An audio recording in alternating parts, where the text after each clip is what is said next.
Let's just imagine that Russia is able to persuade the Syrian opposition to hold talks with the Assad regime and form a new unity government. Would that actually change the situation on the ground?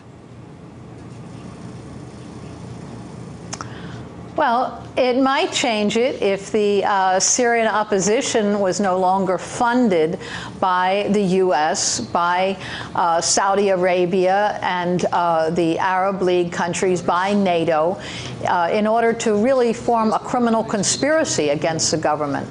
Their participation in genuine talks would be a step forward if they weren't at the same time seeking an all-out destabilization of the country by flooding it with weapons, with mercenaries, and with absolute destruction. So there was a lot of changes that would have to take place. And does this official face of the Syrian opposition, the SNC, actually represent all of those warring factions in Syria? Well, it represents a number of factions that are also warring with each other, a completely unstable opposition.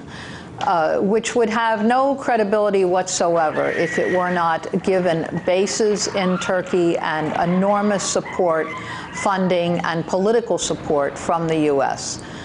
When you look at the very creation of the Friends of Syria, which is really an effort, an all-out effort at orchestrated regime change coming from the West against the government of Syria, an absolutely criminal act. No matter where you look at it in international law, the support for a group of pirates and mercenaries to tear apart, to tear down a government, and then that's treated as something that's legitimate and a demand that other countries around the world go along with it, with this criminal effort at regime change. So, Sarah, I think it's then extremely, extremely dangerous. Sure. So, Sarah, what is the alternative to regime change to achieve stability in Syria? Well, the very first step would be stop the funding, the military arming, the flood of equipment and mercenaries into Syria, and allow the Syrian people the right to determine their own fate and their own future. There is a Syrian opposition, of course, as there is in every country, that has been more than willing to meet and talk with the government. There's been every effort by the Syrian government and the Syrian opposition forces within Syria to meet and resolve a new basis for Syria. But there's also an outside invasion that is happening, a real orchestrated forces that have no interest in the stability of Syria, but have every interest in realigning Syria firmly with the West and actually destroying Syria as it has existed for decades. That's the effort, to realign Syria firmly with the U.S. and with the West. Could there be a positive force, though, brought in from the outside by including Iran and Iraq? After all, Kofi Annan has just visited those countries and wants to bring them on board.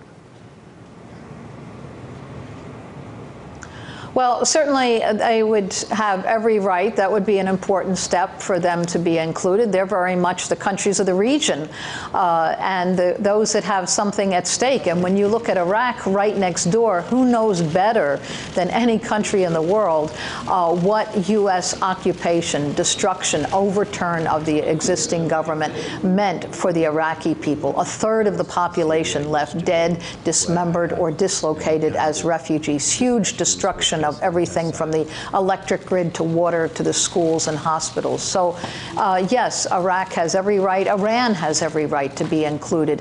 At this point, those who are included are those who are nowhere near Syria. It's not only the U.S., it's Germany, it's France, it's Saudi Arabia, it's Bahrain, it's Qatar, and so on, Kuwait. It's countries that really are not neighboring on Syria, except for Turkey, which is a longtime NATO member. So when you have the countries that are much further away and yet are really trying to, as I say, realign Syria with Western imperialist interests. That is what is at stake. That's what's being attempted. And to take it totally out of the hands of the Syrian people and the people of the whole region in determining their own own fate and their own future. It's an assault on self-determination and on national sovereignty in the most fundamental way. Of course, Russia has said all along it will not take sides in this conflict. But it's interesting, is it not, to see that there are members of the Syrian opposition now meeting here in Moscow. Do you have any hopes, any optimism for the results of this meeting? Well, optimism is always important in projecting any kind of a meeting.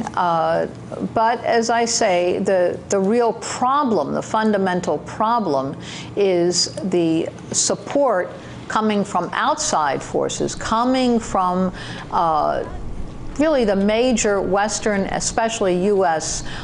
Banking and military and oil corporations right here who want to lay hold of the resources of Syria, who want regime change of the Syrian government, and are trying to create and bring into a position a very scattered and divergent Syrian opposition, and trying to pull together those forces, many traitors and mercenaries and whatnot, and cohese it into an opposition. So far, they've been unable to even unify these divergent interests and forces.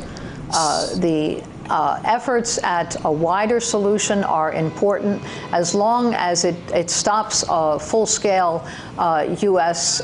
military intervention, NATO military intervention, such as we saw in Libya just last year. 7 months of bombing that destroyed every city in Libya under the idea that this was a right to protect, that this was a no-fly zone. It was nothing at all like that. It was regime change, and this is what is being focused on Syria today. Sarah Flounders, thanks very much indeed. Thanks for your time here on RT.